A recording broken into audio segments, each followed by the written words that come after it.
Assembly के हमारे आम आदमी पार्टी के सभी साथीगण, आज हम असेंबली जींद की मीटिंग लेने के लिए यहाँ आए हैं और सभी साथियों से रूबरू होना भी था और आम आदमी पार्टी की नीतियों के बारे में चर्चा भी करनी थी। और मैं तो आपके माध्यम से जींद असेंबली के, जींद ज़िला के और हरियाणा के छत्ती बरादरी के लोगों से अपील करने के लिए आपके माध्यम से करेंगे कि आम आदमी पार्टी के साथ जुड़ें, बदलाव के साथ जुड़ें। देश में बदलाव की ज़रूरत है और बदलाव की लहर भी चल रही है। आज देश में जो महत्वपूर्ण राज्य हैं, चाहे दिल्ली है चाहे पंजाब, उसमें आम आदमी पार्टी की सरकार चल रही है और बड़े अच्छे तरीके से चल रही है। जो आदरणीय अरविंद केजरीवाल जी ने देश के या पंजाब के लोगों को या दिल्ली के लोगों को जो गारंटियाँ दी थी उन्होंने दूसरी पार्टियों के लोग देते हैं वायदे, चुनाव मैनिफेस्टो तैयार करते हैं चुनाव के दिनों में, लेकिन बाद में भूल जाते हैं। लेकिन आदरणीय अरविंद केजरीवाल जी ने जो गारंटियाँ दी हैं उसमें दिल्ली में पूर्ण तौर पे काम हो रहा है, चालू है और मजबूती के साथ चल रही है। इसी प्रकार पंजाब में भी अगले दिनों में देखना जो गारंटियाँ दी उस पर सब पे काम होगा। यही हम सभी साथियों से चर्चा करने के लिए आज आपके रूबरू हुए हैं। भावनाओं को ख़त्म करने की बात है। मैंने खुद प्रोटेस्ट किया था इसके खिलाफ, जो कोटा ख़त्म किया गया था।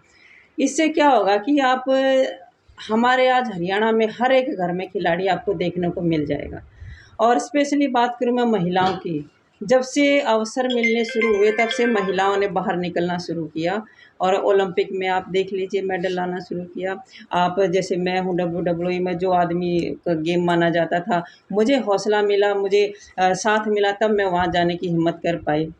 जो इस तरीके का जो माहौल बना था और फिर जो सरकार ने ये नीतियाँ लाई कोटे ख़त्म करने वाली और नौकरियाँ ना निकालना, कोचों की कमी है, सही से स्ट्रक्चर नहीं दे रहे हैं, उस की वजह से खिलाड़ियों का मनोबल बहुत ज़्यादा डाउन हुआ है। और मेरे ख्याल से अगर सरकार इसी तरीके से करती रही तो कोई भी खिलाड़ी जो सुबह आज 4 बजे उठ के मेहनत करता है, उठना ही बंद कर देंगे।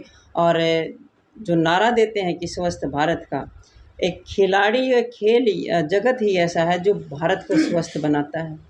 और इस तरीके की जो मुहिमें हैं ये खेल को ख़त्म करने वाली हैं।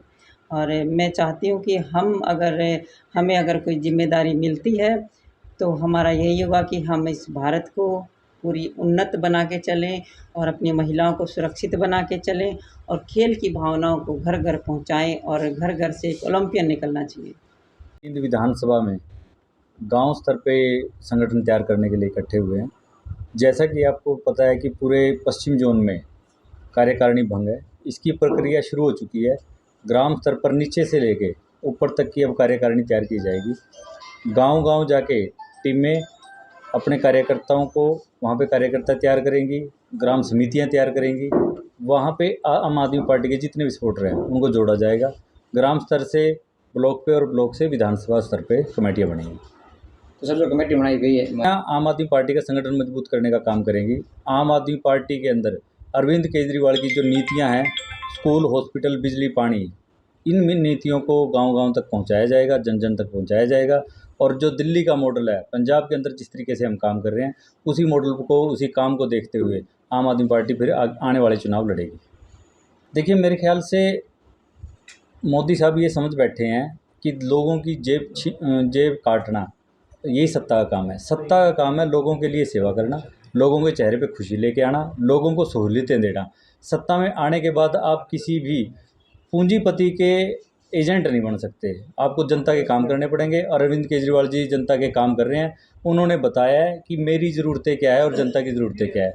अगर हम मुफ्त शिक्षा देंगे तो शायद ही समाज का भला हो सकता है, देश का भला हो सकता है। अगर मुफ्त के अंदर बिजली दे रहे हैं तो इसका मतलब ये नहीं है कि सरकार अपनी जेब से दे रही है। आज दिल्ली के अंदर बजट क्या है, आज दिल्ली सरकार प्रॉफिट के अंदर चल रही है, लेकिन अन्य सरकारें अपनी जितनी भी घाटे के अंदर चल रही है वो ना तो फ्री दे रही हैं, लोगों की जेबें भी काट रही हैं, लेकिन सब कुछ फिर भी क्या चल रहा है, घाटे के अंदर चल रहा है। अरविंद केजरीवाल जी ने एक ही काम किया, भ्रष्टाचार को ख़त्म करने का काम किया। और भ्रष्टाचार जैसे ही ख़त्म हुआ है वहाँ पे लोगों की सहूलियतें बढ़ाने के लिए, लोगों की जन सुविधाएँ देने के लिए अरविंद केजरीवाल जी काम कर रहे हैं। जिला परिषद के सभी चुनाव सिंबल पे लड़े जाएंगे। आम आदमी पार्टी उसके लिए तैयारियां कर रही है। संगठन विस्तार जो किया जा रहा है, गांव स्तर पे संगठन जो तैयार किया जा रहा है, वो जिला परिषद के चुनाव को देखते हुए किया जा रहा है। पंचायत चुनावों का क्या रहेगा? पंचायत चुनाव पे अभी चर्चा चल रही है कि हम सिंबल पे लड़ें या ना लड़ें, लेकिन जिला परिषद के सभी चुनाव सिंबल पे लड़े जाएंगे। देखिए, आज अगर हम देखें तो महिला इतनी सुरक्षित नहीं है, लेकिन पहली बार जो आम आदमी पार्टी है और उनके जो संयोजक हैं श्री अरविंद केजरीवाल जी, महिलाओं को सुरक्षा देने के लिए आज उन्होंने दिल्ली में जिस तरीके से काम किया है, मेरे ख्याल से वो पूरे भारत में होना चाहिए।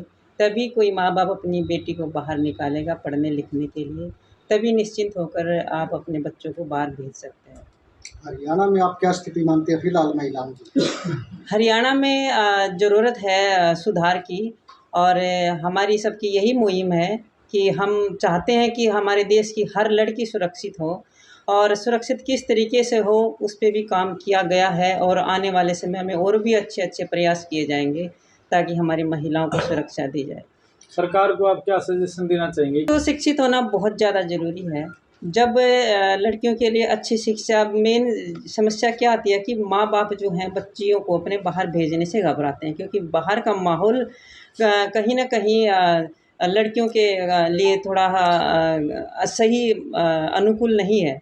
तो इस तरीके की जब जो शरारती तत्व हैं वो कंट्रोल में किए जाएंगे और कुछ व्यवस्थाएं इस तरीके से बना दी जाएंगी ताकि इस तरीके के जो आजकल हम देखते हैं शोषण हो रहे हैं जगह जगह पे, उन चीज़ों से बचा जा सके। अब चाहे आप सीसीटीवी कैमराज लगाने वाली बात है ताकि हर एक्टिविटी आपको पता लगे, तो इस तरीके की जो सुविधाएं हैं वो दी जाएं और महिलाएं इस तरीके से अपने आप को सुरक्षित महसूस करेंगी। हरियाणा सरकार देखिए, पॉलिसियाँ बहुत सारी बनी हैं, लेकिन मेरे ख्याल से वो सिर्फ कागज़ों में और फाइलों में बंद हैं, उन पे पूर्ण तरीके से काम नहीं हुआ है। और जितने भी हम आए दिन केस सुनते हैं, छोटी छोटी बच्चियां भी हमारी सुरक्षित नहीं हैं, तो ये साफ जाहिर है कि नीतियों पर काम नहीं हुआ है। अब समय आया है नीतियों पर काम करने का, और धरातल पर जो काम किए जाएंगे वो सिर्फ आम आदमी पार्टी कर सकती है।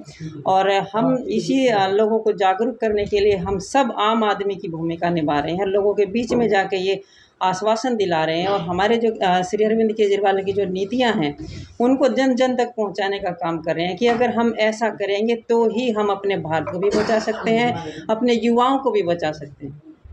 आप एक इंटरनेशनल प्लेयर रही हैं, तो आम आदमी पार्टी की नीतियां जो है खिलाड़ियों को लेकर किस तरह की रहती है?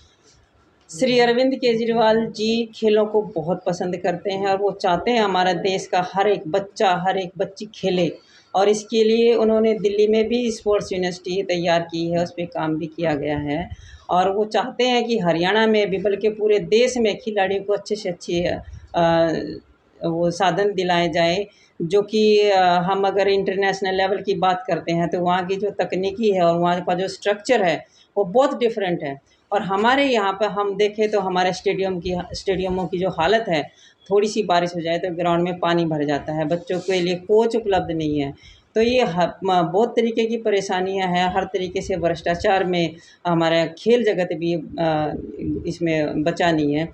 तो जिस तरीके से खिलाड़ियों का भी शोषण हो रहा है और पीछे से कुछ कोटे भी ख़त्म किए जा रहे थे, तो जहां सरकार को बढ़ावा देना चाहिए था खेलों को, हरियाणा खेलों का गढ़ माना गया है, खेलों से जाना जाता है। और जो बाकी जो हमारी जो राज्य सरकारें हैं हरियाणा के कदमों पर चलना चाहती हैं, लेकिन कुछ फैसले ऐसे लिए गए कि हरियाणा के जो खिलाड़ी हैं उनका मोरल डाउन किया गया है। और हम चाहते हैं कि हमारी जो सरकार है आने वाले समय में हमारे खिलाड़ियों को एक तोहफे भी देगी, और हमारे जो खिलाड़ी हैं वो देश विदेश में अपना भारत का नाम रोशन करेंगे। हरियाणा